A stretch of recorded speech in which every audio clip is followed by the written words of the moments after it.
Puspitasari dari CGP Angkatan 10. Kali ini saya ditemani rekan saya, Ibu Nurlita, yang saat ini mengampu di kelas 5A. Kami akan melakukan coaching supervisi akademik sebagai tugas aksi nyata modul 2.3 dengan judul Coach Supervisi Akademik. Kali ini sebelum observasi kita akan melakukan kegiatan pra-observasi terlebih dahulu. Jadi kita langsung saja melaksanakan kegiatan pra-observasi kali ini. Bu Nunu, kita langsung saja ya. Baik, Bu Nunu gimana kabarnya siang ini? Alhamdulillah baik Bu Dani. Bagaimana kabar Bu Dani? Baik juga. Bu Nunu gini nih, jadi kita mau ngobrol-ngobrol sedikit sebelum melakukan observasi. Kita mau ada kegiatan pra-observasi dulu hari ini. Sebenarnya tujuannya itu untuk memantapkan diri, kemudian untuk meningkatkan rasa percaya diri sehingga nanti pembelajaran diharapkan tujuan pembelajarannya dapat tercapai. Nah, jadi kegiatan pra-observasi ini nanti ada beberapa pertanyaan ya, Bu Nunu. Baik. Oke, kita langsung aja ya. Pertanyaan pertama, tujuan pembelajaran ingin Ibu capai ketika pembelajaran nanti apa saja nih, Bu? Untuk tujuan pembelajaran pada saat nanti Bu Dani observasi yang akan saya sampaikan ke anak-anak yaitu bagaimana anak membiasakan perilaku yang sesuai dengan nilai-nilai Pancasila. Baik, berarti intinya nanti anak-anak bisa mengidentifikasi perilaku yang sesuai dengan nilai-nilai Pancasila. Oke, nanti kemudian untuk ada kompetensi yang ingin Ibu kembangkan dari murid-murid. Untuk kompetensi khususnya nanti bagaimana mereka bisa mengidentifikasi perilaku keseharian mereka apakah sudah sesuai dengan nilai-nilai yang ada pada Pancasila atau belum. Baik, berarti nanti langsung ke prakteknya ya, ini mereka mengidentifikasi langsung. Nah, kira model pembelajaran apa nih yang mau digunakan? Untuk model pembelajarannya nanti untuk problem based learning, jadi anak-anak nanti akan diminta untuk memecahkan ya, atau menjawab suatu persoalan-persoalan yang nanti akan dihadirkan, kemudian nanti akan dibawakan juga dalam sebuah permainan. Oke, berarti nanti ini ya strateginya berarti dengan permainan tadi ya. Kayaknya seru banget nih. Nah, Bu Nurlita, kira-kira nih nanti anak-anak akan strateginya selain tadi dengan permainan, mungkin ada hal-hal khusus yang dipersiapkan? Untuk hal-hal yang dipersiapkan nanti mungkin akan ditampilkan video tentang contoh pengamalan nilai Pancasila. Kemudian nanti juga di akhir pembelajaran kita akan mengerjakan uji pemahaman tentang materi yang baru dipelajari menggunakan media pembelajaran Quizizz. Oke, berarti nanti strateginya khususnya untuk diferensiasinya sudah tercantum di diferensiasi prosesnya ya? Proses. Oke, baik. Nah, nanti untuk anak-anak sendiri selain itu ada lagi atau tidak untuk diferensiasinya atau strategi pembelajarannya? Untuk diferensiasinya sendiri kita lebih menekankan pada prosesnya, namun akan diusahakan agar kecenderungan gaya belajar siswa itu bisa terakomodasi. Ya, berarti nanti diharapkan semua bisa terfasilitasi begitu ya. Penilaiannya seperti apa nih? Untuk penilaiannya sendiri nanti pasti kita menggunakan instrumen tes. Kemudian nanti juga ada lembar kerja untuk kelompoknya juga. Ya, paling itu dua dan ya pasti kita memperhatikan proses yang menggunakan lembar observasi. Betul. Berarti nanti untuk tesnya bentuknya tertulis ya? Tertulis. Kalau untuk Quizizznya nanti disiasatinya seperti apa nih? Untuk Quizizznya nanti anak-anak itu akan menggunakan paper model atau model kertas. Jadi mereka akan punya QR code atas nama mereka masing-masing dan itu di dalamnya itu ada pilihan ABCD. Jadi untuk soalnya nanti mungkin bentuknya memang masih pilihan ganda. Ketika mereka menjawab A nanti mereka bisa mengarahkan jawaban mereka itu ke layar HP saya untuk saya scan jawaban mereka. Jadi nanti untuk nilainya akan muncul otomatis. Oke, berarti otomatis ya nanti untuk penilaiannya ya. Iya. Wah, udah nggak sabar nih lihat pembelajaran Bu Nurlita nih. Kapan nih Bu Nurlita saya bisa masuk kelas untuk observasi? Untuk mata pelajaran pendidikan Pancasila sendiri itu di hari Kamis. Jadi nanti Bu Danik bisa melakukan observasi di kelas saya di hari Kamis. Oke, siap. Berarti nanti hari Kamis kita jumpa lagi di kegiatan observasi ya Bu. Nah, terima kasih kesediaan Bu Nurlita untuk kegiatan praobservasi ini. Tujuannya supaya nanti semakin percaya diri dan pembelajarannya sesuai dengan apa yang sudah direncanakan.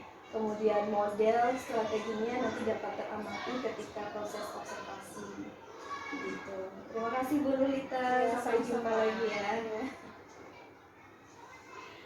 Baik, demikian Sobat Penggerak untuk proses praobservasi kali ini. Sampai jumpa di proses observasi di hari Kamis. Waalaikumsalam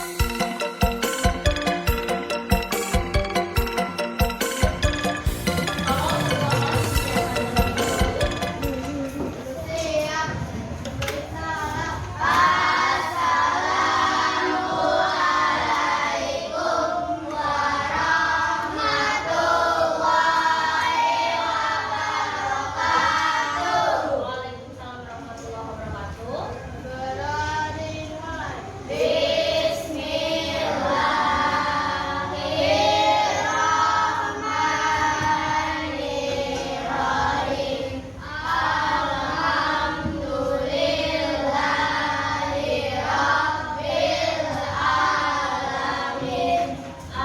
Oke, Ibu cek semangat dulu ya.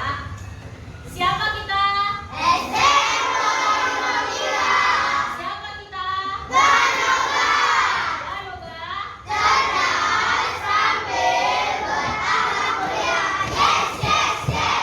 Oke, bagaimana kabarnya hari ini anak-anak?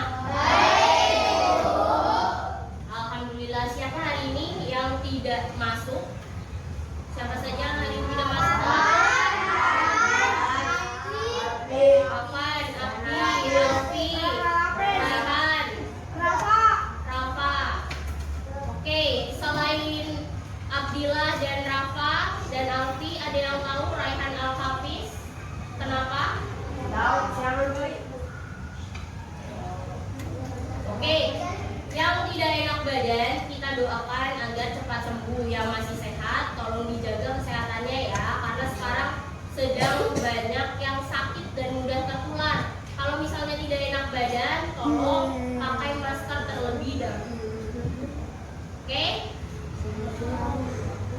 Oke, hari ini kita mau belajar tentang Pancasila. Kenapa sih Pancasila itu harus selalu kita pelajari? Di kelas 1 sudah belajar, bahkan sampai kelas 4 kemarin itu sudah belajar. Kenapa kita harus mengenal Pancasila?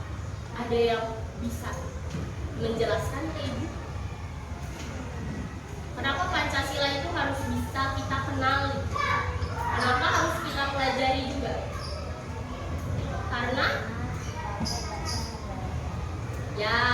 Karena sebagai dasar negara kita, ya, atau pedoman hidup kita sebagai warga negara Indonesia.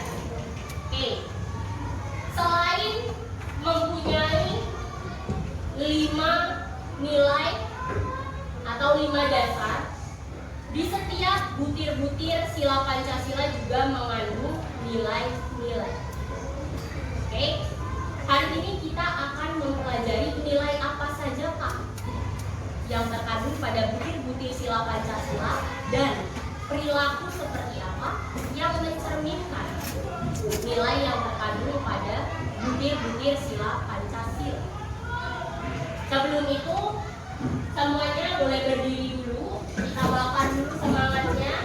Kita nyanyikan lagu Ganda Pancasila.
jelaskan? Boleh angkat tangan ya, nggak usah malu-malu. Kenapa sih rumah kita kalau dibangun itu harus punya fondasi yang kokoh? Karena ya agar tidak mudah runtuh, agar tidak goyah. Ada yang tahu sudah berapa tahun Indonesia merdeka? Ya, Alvin. 78 tahun. Oke. Ya, 78. Masih ada 78 ya. Oke. Sebelum Indonesia merdeka, Indonesia pernah mengalami masa penjajahan. Kenapa? Kenapa kita bisa dijajah? Karena kita mudah untuk dipecah belah. Kalau dulu kita berjuang itu masih sebatas kedaerahan. Orang Jawa berjuang dengan orang Jawa lainnya, orang Sunda juga, orang Padang, orang Minang berjuang untuk sukunya. Jadi masih sifatnya kedaerahan. Ada yang hilang dari situ. Kenapa kita bisa dijajah selama itu? Karena kita tidak punya nilai persatuan. Makanya kita mudah untuk dipecah belah. Ibaratnya sebuah rumah, Pancasila itu sebagai dasar negara agar kelak kita tidak lagi dijajah oleh bangsa lain. Ya, kita punya sikap-sikap yang bisa mempertahankan negara kita dari jajahan oleh bangsa lain. Sekarang kita beralih ke nilai-nilai Pancasila. Ya, nilai-nilai seperti apa atau perilaku seperti apa yang bisa membuat negara dan bangsa kita kuat. Kita pelajari. Tapi terlebih dahulu kita lihat dulu apa sih yang dimaksud dengan nilai Pancasila. Oke. Bisa diperhatikan di sini nilai Pancasila itu merupakan standar sikap dan perilaku. Ya, standar itu bisa diartikan sebagai tolok ukur atau ukuran. Ya, bagaimana kita sebagai bangsa Indonesia, sebagai warga negara Indonesia itu bersikap dan berperilaku dalam keseharian kita agar sesuai dengan Pancasila. Ya, sesuai dengan makna dan fungsinya sebagai dasar negara dan sebagai pedoman hidup. Sebagai pedoman hidup itu maksudnya apa, Bu? Kalau misalnya umat beragama itu punya kitab sucinya masing-masing kan, punya tuntunan hidupnya, bagaimana harus bersikap, ya, agar tidak melakukan kesalahan, tidak mendapat dosa, bagaimana harus bersikap baik agar bisa mengumpulkan pahala. Seperti itulah Pancasila sebagai pedoman. Ya, jadi bagaimana kita sebagai bangsa Indonesia itu harus bersikap. Jadi sikap kita harus sesuai dengan sikap dan nilai-nilai yang tercermin dalam Pancasila. Oke, kemudian bisa diperhatikan di sini ya, nilai-nilai dalam Pancasila. Yang pertama ada nilai ketuhanan. Nilai ketuhanan itu terkandung dalam sila pertama. Coba Ibu mau dengar suaranya Raihan Maira. Bunyi sila pertama Pancasila. Oke, betul. Ketuhanan yang Maha Esa. Kemudian Ibu mau dengar suaranya Putri deh. Putri. Bunyi sila kedua bunyinya apa?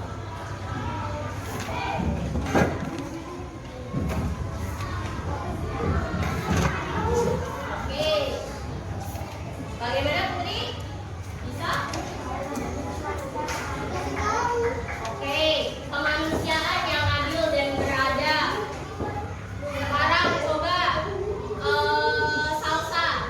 Salsa bunyi sila ketiga.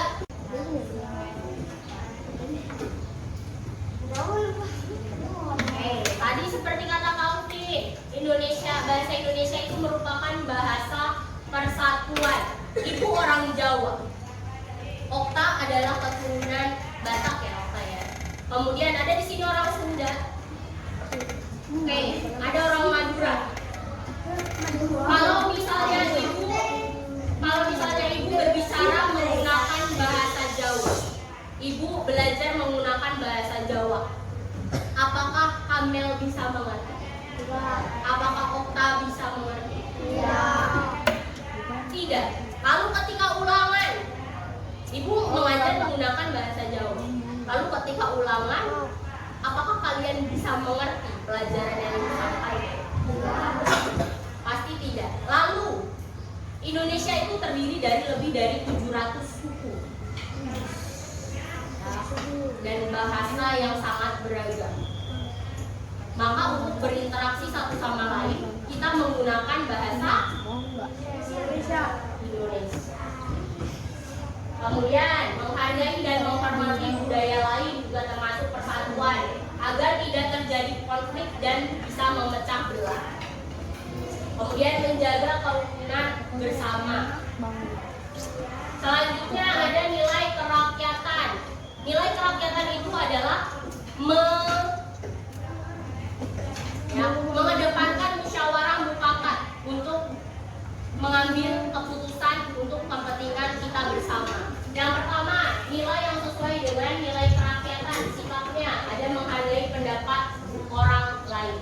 Ketika kita berdiskusi, ya, untuk memecahkan suatu masalah, jangan hanya pendapat kita saja yang mau didengarkan, tapi kita juga harus mau menghargai pendapat teman lain.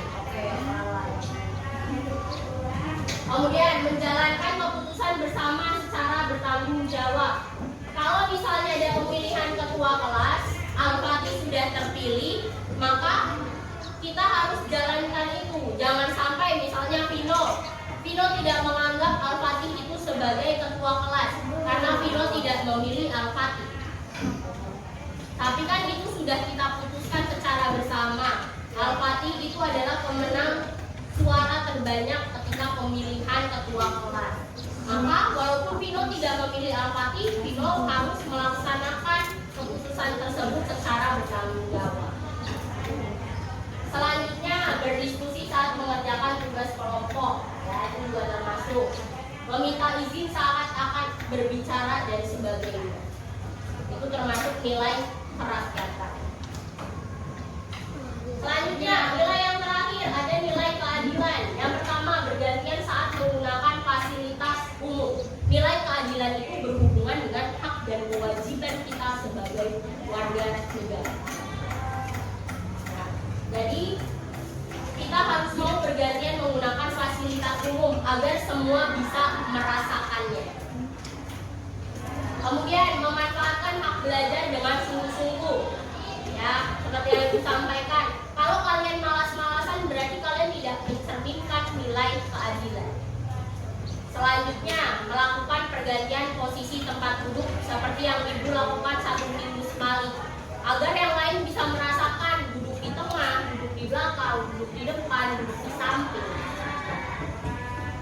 Kemudian membawa keluarga yang tidak berkecukupan untuk makan saja mereka masih susah. Maka untuk Al-Fatih, karena Al-Fatih bisa beli sendiri, maka berasnya Ibu berikan kepada Naura. Ya, karena adil itu adalah sama rasa, bukan sama rata. Kalau Al-Fatih bisa makan nasi, Naura juga bisa makan nasi. Oke, sampai sini nilai Pancasila ada yang mau ditanyakan? Tidak ada. Lalu manfaat pengamalan nilai-nilai Pancasila. Yang pertama di lingkungan keluarga. Kalau kita mengamalkan nilai-nilai Pancasila di lingkungan keluarga, manfaatnya apa? Yang pertama, keluarga kita harmonis. Kalau ada masalah, tidak bertengkar, diselesaikan secara kekeluargaan dengan bermusyawarah, dengan mengedepankan nilai kerakyatan. Ya. Kemudian terjalin kerukunan antar keluarga, anggota keluarga. Kemudian masalah juga bisa mudah diselesaikan kalau semuanya dibicarakan dulu. Jangan ayah mau menang sendiri, ibu mau menang sendiri, akhirnya berpisah. Kemudian, ya, selanjutnya manfaat di lingkungan sekolah. Yang pertama, kita bisa berprestasi di sekolah. Kalau semua menjalankan nilai-nilai Pancasila, maka pembelajaran di kelas juga bisa berjalan dengan tertib dan lancar. Jadi semuanya punya kesempatan untuk berprestasi. Selanjutnya bisa beribadah dengan nyaman di sekolah. Tidak ada yang membuli, tidak ada yang mengucilkan teman yang berbeda agama. Kemudian terjalin kerukunan antar teman. Sudah pasti. Lalu kegiatan belajar menjadi lancar. Yang terakhir, ada manfaat pembiasaan di lingkungan masyarakat. Kalau misalnya kita gotong royong membersihkan lingkungan, maka lingkungan akan menjadi asri dan nyaman. Kemudian kalau misalnya semua ikut serta gotong royong, maka warganya akan rukun. Ya, lingkungannya juga aman dan tentram. Selanjutnya masalah juga bisa diselesaikan. Karena apa? Kita harus rukun dengan masyarakat di sekitar kita, karena saudara terdekat kita adalah tetangga. Kalau misalnya kita kenapa-napa, yang menolong kita itu tetangga terlebih dahulu. Kalau ibu misalnya kakak ibu rumahnya jauh, beda kota, kalau ibu kenapa-napa akan terlalu lama kalau minta tolong dengan kakak ibu. Ya, harus menempuh perjalanan berjam-jam untuk bisa menolong ibu. Maka kita harus menjalin hubungan baik dengan tetangga. Karena kalau misalnya kita ada apa-apa, tetangga kita yang bisa kita mintai pertolongan terlebih dahulu. Oke, sampai sini ada yang mau ditanyakan? Ya. Kalau tidak ada yang mau ditanyakan, mari kita bermain. Kita ibu bagi kelompok, nanti kalian akan bekerja sama dengan kelompok kalian. Yang pertama yaitu untuk menyusun kubus-kubus nilai atau lambang Pancasila.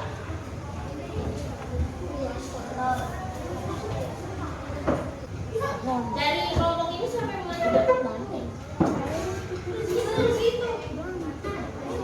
Dengan catatan yang tersusun di sebelah sini, jangan sampai ada kubus kosongnya. Jadi di sekeliling sini harus ada gambarnya.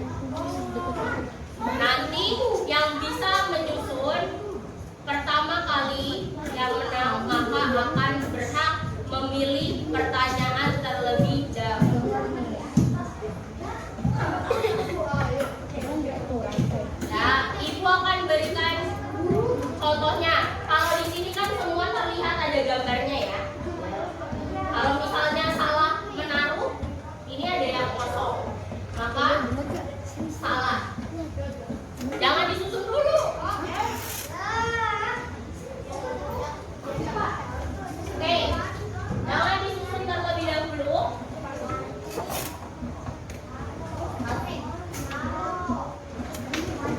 Jangan disusun terlebih dahulu, diacak terlebih dahulu. Yang sudah selesai menyusun, boleh angkat tangan ya. Dan dulu kita akan mulai. Ibu hitung sampai hitungan ketiga. Oke, tangan di belakang. Sila pertama harus yang paling atas. Siap? 3, 2, 1.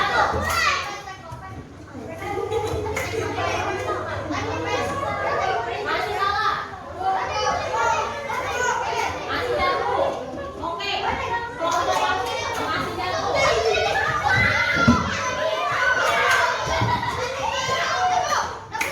salah? Oke, kelompok Kevin terlebih dahulu. Oke,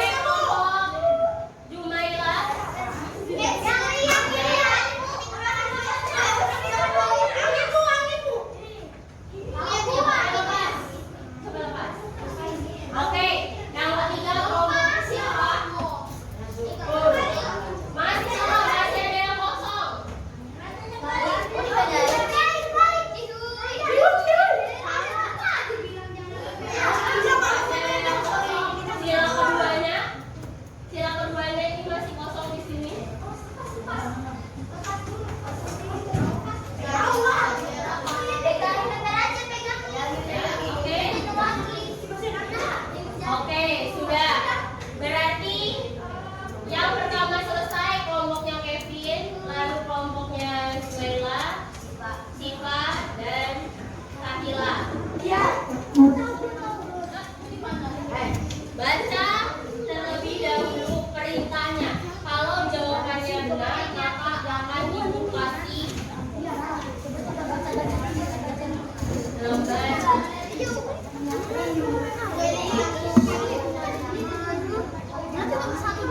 Kalau sudah bisa angkat tangan ya, lalu sebutkan nomornya.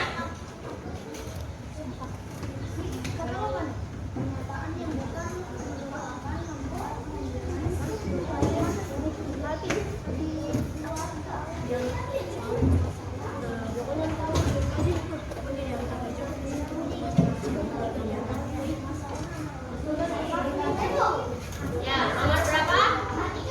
Jawabannya? Apakah itu saja? Kurang tepat?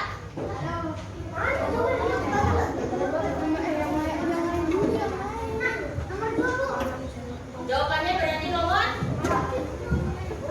2. Apakah nomor 2 saja? Oke, betul. Yang betul silakan lanjutkan mengerjakan ini. Siapa yang paling cepat menyelesaikan? Silakan kalian bagi.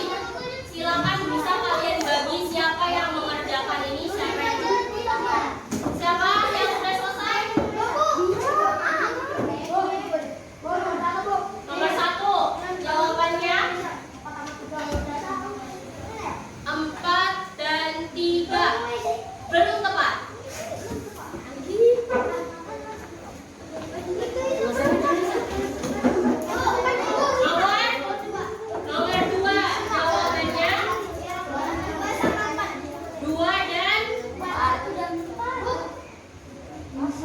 2 dan 4. Oke, betul. Silakan ya.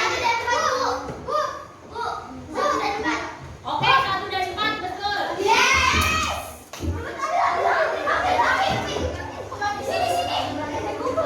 Lalu berapa ranking? 2 dan 1. Belum tepat.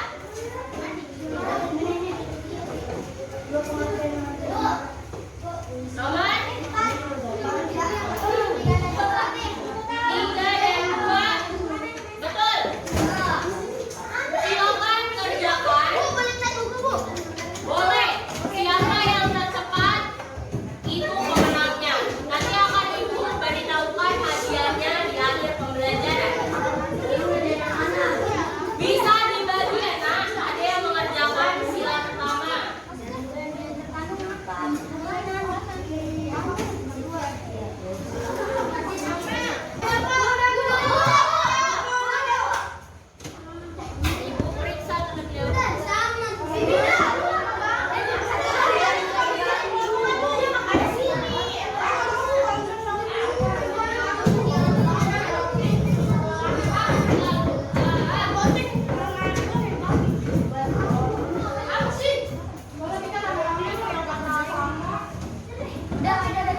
maka akan terjadi apa? Kita akan dicap sebagai, ya, ada yang bilang jadi anak berandalan, orang yang tidak baik, anak yang nakal. Kira-kira kalau misalnya kalian suatu saat nanti sudah besar, sudah punya usaha, sudah sukses, mau tidak kalian bekerja sama dengan orang-orang yang tidak memiliki nilai Pancasila dalam dirinya? Kira-kira kalau misalnya dia itu tidak mencerminkan nilai ketuhanan, apakah dia orang yang jujur atau pembohong? Ya, kalau dia tidak merasa memiliki Tuhan, pasti dia bukan orang yang jujur, karena dia tidak takut dengan Tuhan. Kalau misalnya Kamel punya usaha, lalu Kamel mau cari teman untuk bekerja sama ataupun cari karyawan, kira-kira orang seperti apa yang akan kamu pilih?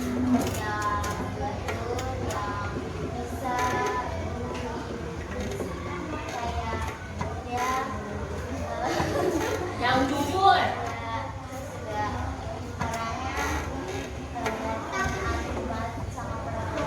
Menaati peraturan yang ada di kantornya Kamel. Ya. Coba, Ibu mau tanya lagi. Misalnya Al-Fatih, ketika suatu saat Al-Fatih itu sudah menjadi pengusaha atau bos besar,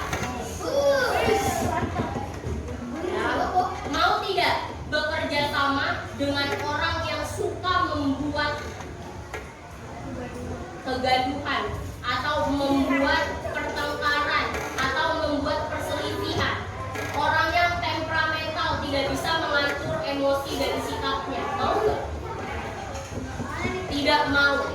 Ya, maka kalau kalian tidak bisa berperilaku sesuai dengan nilai Pancasila, ya, maka hidup kita pun nanti akan menjadi sulit. Orang tidak mau bekerja sama dengan kita, orang tidak mau berdekatan dengan kita karena kita tidak bisa jadi orang yang dipercaya oleh orang lain. Oke, sampai sini ada yang mau ditanyakan? Kalau tidak ada, tolong keluarkan kertas jawaban untuk kita bermain.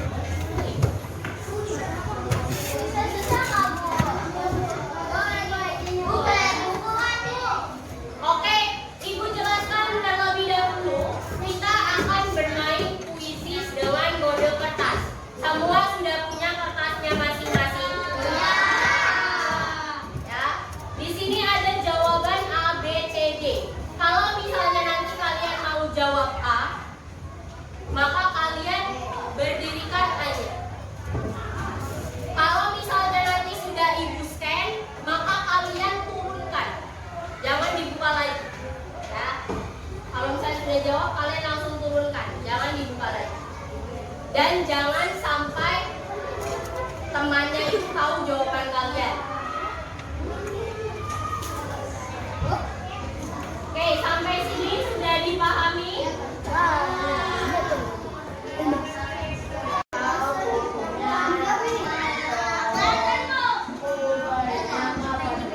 Oke, silakan dibaca soalnya.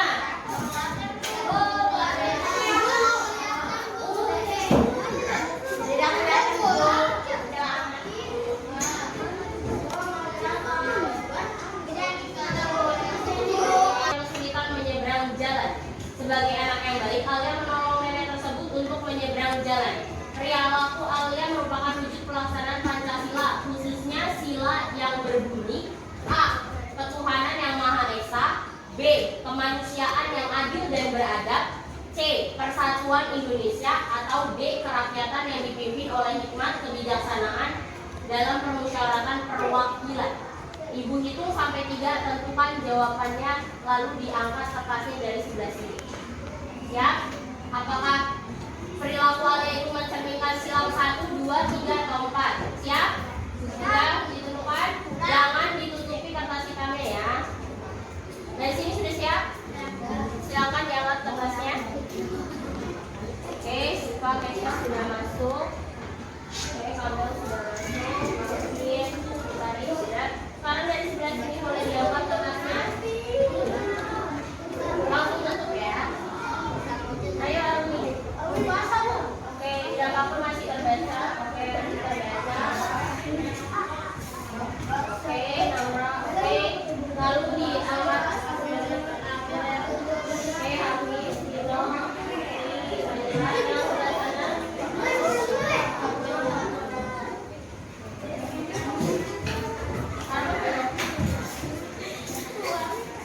Jangan sampai salah ya.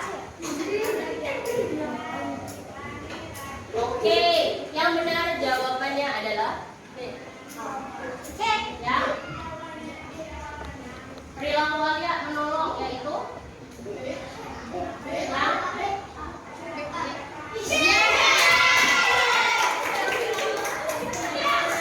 kita beralih ke pertanyaan yang berikutnya.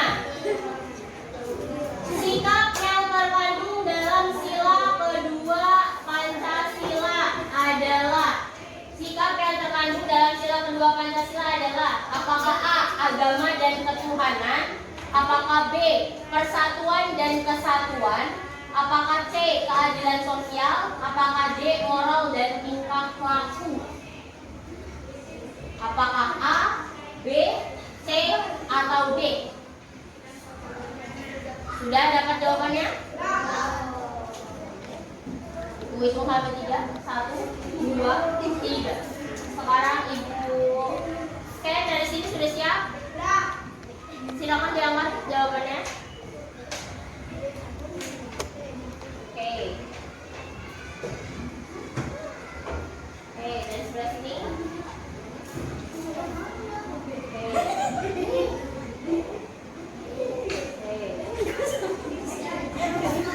Lalu lanjut yang sebelah sini. Yang sebelah sana.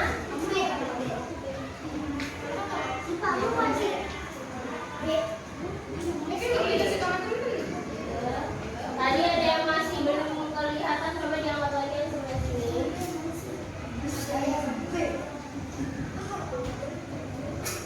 Yang sebelah situ, saya coba diangkatnya. Ada yang belum masuk. Coba Raihan diangkat.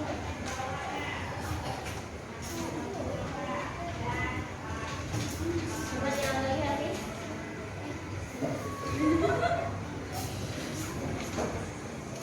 Oke, tadi Hafiz tidak masuk ya tinggalkannya. Coba yang sebelah sini diangkat lagi.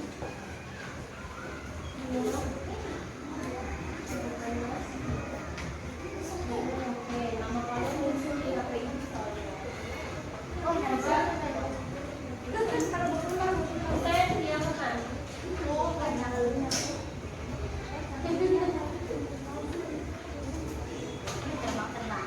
Oke, sudah 26 lengkap. Oke, yang benar jawabannya apa?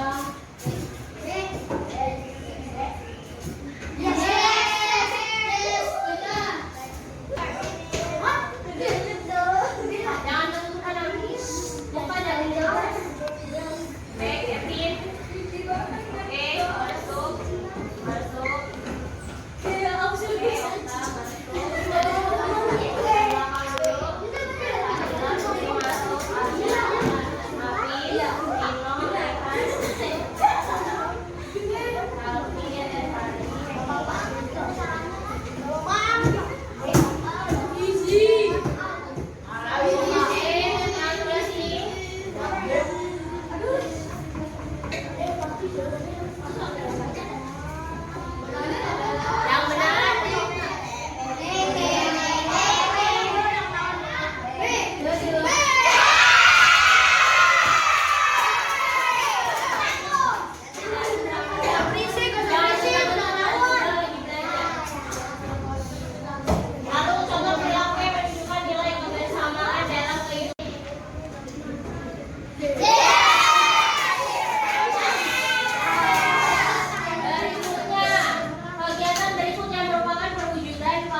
Udah?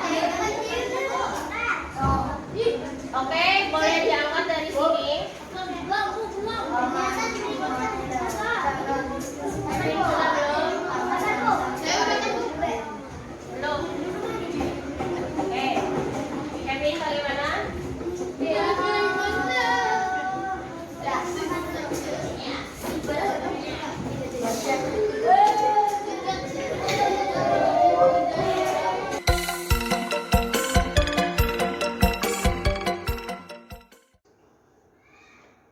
Selamat siang Sobat Penggerak. Jadi hari ini kami akan melaksanakan percakapan pasca observasi yang sudah dilaksanakan pada Kamis 3 September 2024 bersama Ibu Nurlita. Selamat siang Ibu Nurlita. Selamat siang Bu Dani. Bagaimana kabarnya hari ini? Alhamdulillah baik. Baik ya. Hari ini saya minta waktunya lagi ini Bu untuk melakukan percakapan wawancara pasca observasi setelah kemarin Bu Nurlita melaksanakan pembelajaran. Nanti mohon kesediaannya ada beberapa pertanyaan ya Bu. Ya.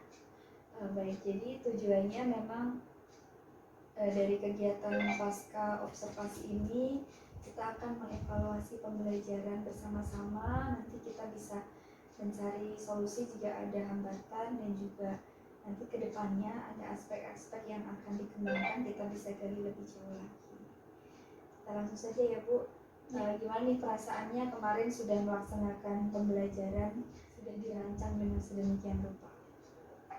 Perasaannya sih sudah cukup puas, tapi belum yang puas banget karena masih agak sulit juga sih sebenarnya untuk menerapkan pembelajaran berdiferensiasi itu yang benar-benar bagus tuh sebenarnya yang seperti apa, karena masih meraba-raba juga.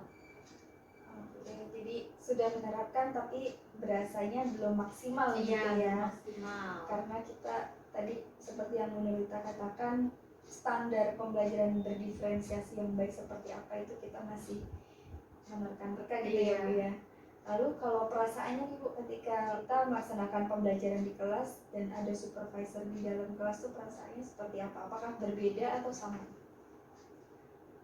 Kalau saya sendiri sih sebenarnya nggak terlalu berbeda sih, karena sudah beberapa kali di supervisi. Sebelumnya juga sudah pernah membantu untuk membuat video dari Bu Yuni. Jadi ya biasa saja, tapi mungkin anak-anak yang mungkin agak gugup atau jadi kurang aktif karena malu gitu, masih malu-malu karena ada yang ngeliatin. Benar, karena ini ya anaknya udah berganti ya, bukan yang tahun kemarin lagi. Terus selanjutnya nih Bu, boleh diceritakan pembelajaran yang sudah dilaksanakan kemarin? Untuk prosesnya ya di awal, untuk awal seperti biasa anak-anak saya kondisikan terlebih dahulu, kemudian saya jelaskan mengenai tujuan pembelajaran yang akan kita pelajari sama-sama di hari itu. Saya menerangkan materinya menggunakan PowerPoint, kemudian saya juga bercerita, anak-anak menampilkan kasus-kasus atau contoh-contoh keseharian kita yang sesuai dengan nilai-nilai Pancasila itu seperti apa, dan perilaku yang tidak sesuai dengan nilai Pancasila itu yang seperti apa contohnya. Kemudian anak-anak ada sedikit bermain game, permainan menyusun kubus sesuai dengan lambang-lambang sila-sila Pancasila secara berurutan. Selanjutnya mereka menjawab pertanyaan secara berkelompok. Setelah itu melakukan evaluasi atau penilaian formatif menggunakan quizzes. Selama proses pembelajaran ini kan tadi ada yang dia memperhatikan tadi PPT, terus sambil berdiskusi secara langsung tadi ya untuk penerapan yang sudah dilakukan dan sesuai dengan sila atau tidak sesuai dengan sila Pancasila. Kemudian ada menyusun kubus tadi ya Bu, menyusun kubus, lalu ada mengisi hal-hal yang sesuai pelaksanaan Pancasila dalam kehidupan sehari-hari dan juga pakai kuisis itu kira-kira keaktifan siswanya menurut kita bagaimana? Dari 30 berapa siswa? 32. 32. Gimana menurut Ibu? Untuk kelas ini karakteristiknya mereka memang masih terlihat seperti anak-anak sekali, tidak seperti kelas-kelas 5 di tahun sebelumnya. Jadi ketika kita menerapkan game sekecil apapun, mereka antusiasmenya itu meningkat. Jadi ketika menggunakan media kuisis, mereka juga jadi semangat nih, karena kan kita bisa lihat langsung nih perolehan skornya setelah menjawab gitu kan. Jadi anak-anak jadi pengen siapa nih yang paling banyak benernya. Iya benar sih, kayak kemarin kayaknya ngelihat ada yang sampai maju-maju ke depan, ada yang ngangkat kertasnya sampai tinggi banget. Berarti emang ini ya Bu, sesuai gitu ya pembelajaran yang dirancang dengan karakteristik siswa di kelas. Iya.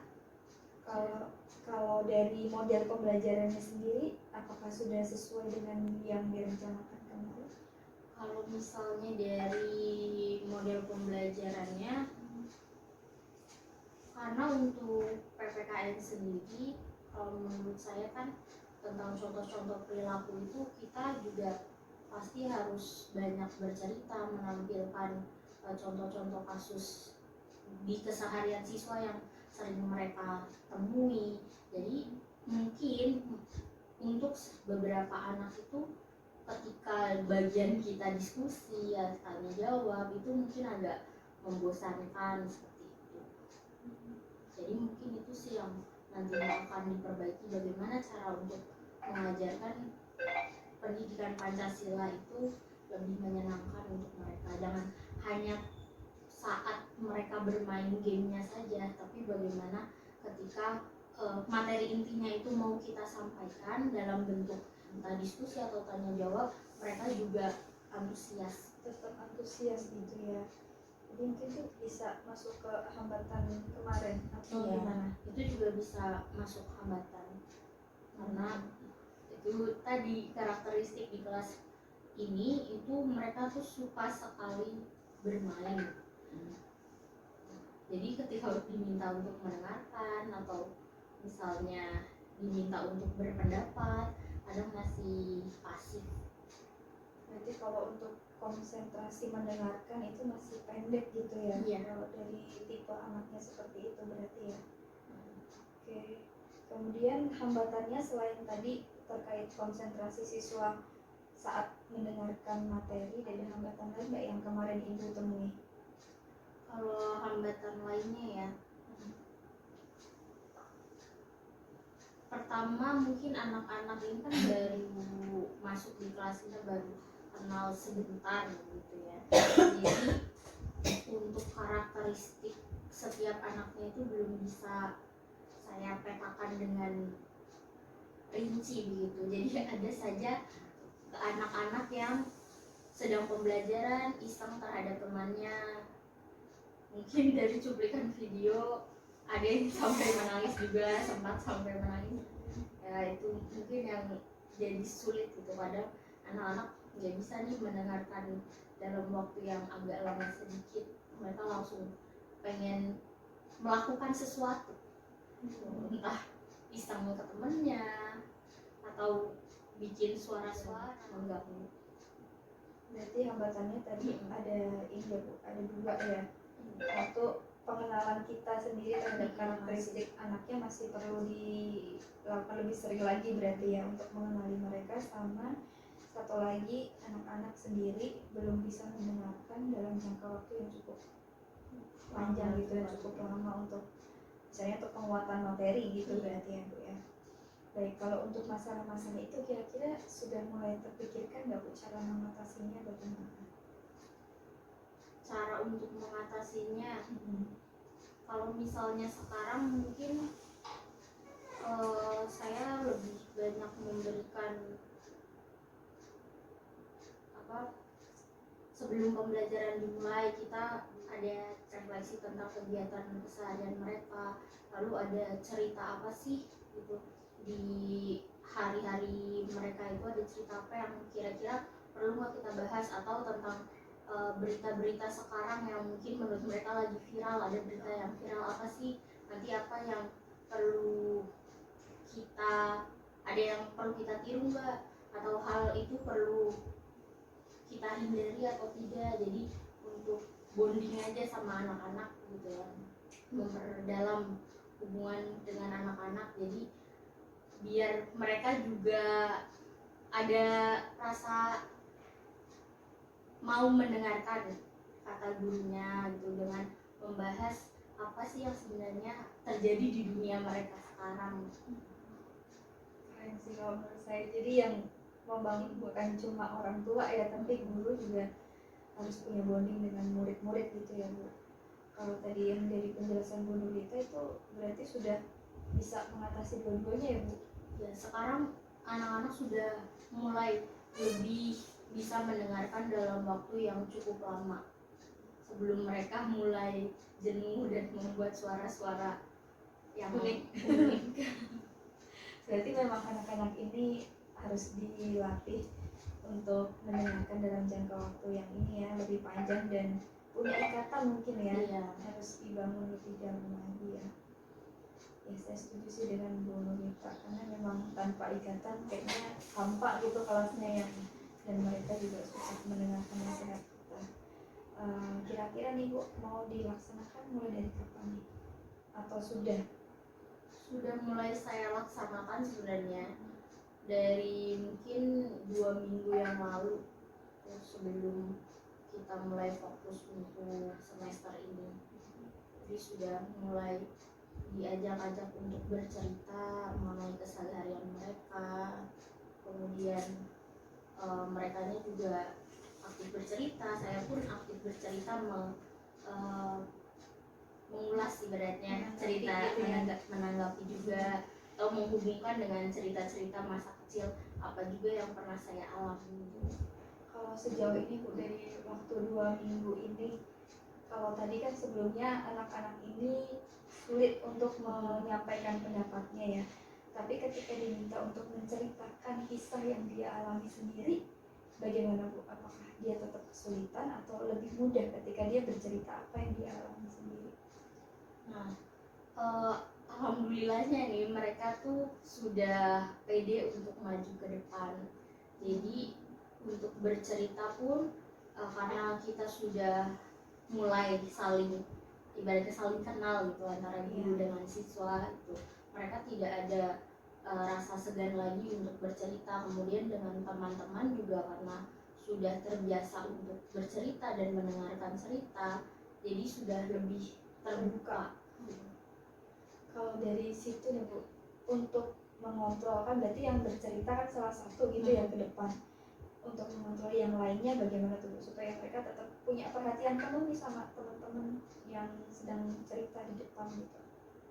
Kalau untuk mengontrol perhatian mereka, ya biasanya kalau untuk cerita akan saya pilih acak anaknya. Kalau misalnya nanti yang tidak sabar mendengarkan giliran temannya bercerita, nanti dia duluan nih yang maju. Berarti tetap ada aturannya gitu. Ada ya, aturannya ya. Ya dalam sehari itu biasanya itu dilaksanakan setiap hari atau gimana? Biasanya sebelum kita mulai pembelajaran, setelah berdoa kita ada cerita-cerita sedikit, atau membahas berita-berita yang mungkin viral. Kadang kan anak bilang, Bu, tahu nggak Bu, sekarang tuh ada seperti ini, berita yang seperti ini Bu, tahu nggak Bu, kemarin di sana ada kejadian seperti ini. Jadi anak-anak ini ya lebih terbuka juga ya Bu. Lebih terbuka. Setuju banget sih sama Bu Nunu, karena memang dunianya berbeda ya. Kadang yang menurut kita, lah masa sih anak kecil kelakuannya sudah seperti ini, tapi ternyata kenyataannya memang zaman sekarang Iya. sudah ada yang punya perilaku-perilaku seperti itu. Dari solusi tadi, kira-kira ada pengembangan lagi nggak yang ingin Bu Nurlita kembangkan? Pengembangan terkait dengan pembelajarannya ya berarti. Ya boleh pembelajarannya, boleh solusi yang mungkin nanti akan ditambah lagi nih, bagaimana metodenya atau pendekatan ke anaknya. Untuk mungkin lebih lebih ke pembelajarannya, karena di kelas 5 kan juga kita fokus untuk ANBK juga, jadi anak-anak dan seperti kata Pak Wawan kemarin, ya didiklah anak sesuai dengan perkembangan zamannya.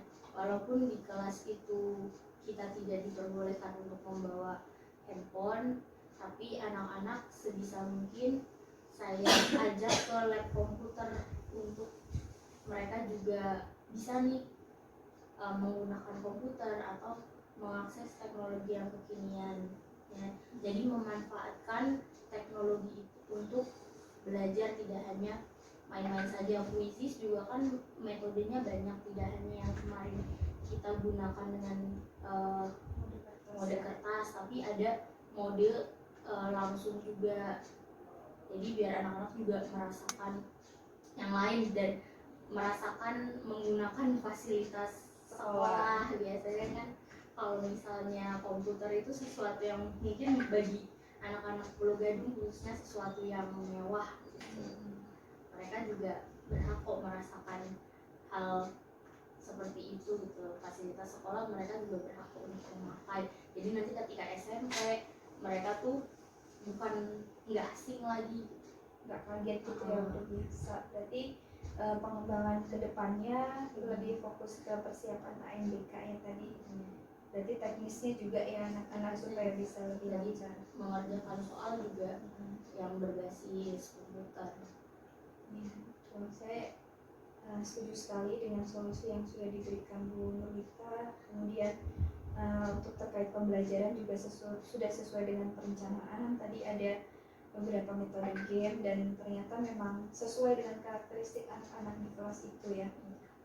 Dan nanti kedepannya semoga yang sudah Ibu Nurlita pilih menjadi solusinya dapat terlaksana secara konsisten dan punya bonding yang lebih kuat ya dengan anak, dan semoga itu juga memberikan efek yang cukup besar untuk anak-anak ya, bisa mendengarkan dalam jangka waktu panjang, terus memberikan perhatian yang lebih konsen lagi terhadap materi-materi pelajaran, karena memang kalau dilihat kelas 5 ini justru sekarang sepertinya ini ya penentuan untuk uji kompetensinya ya.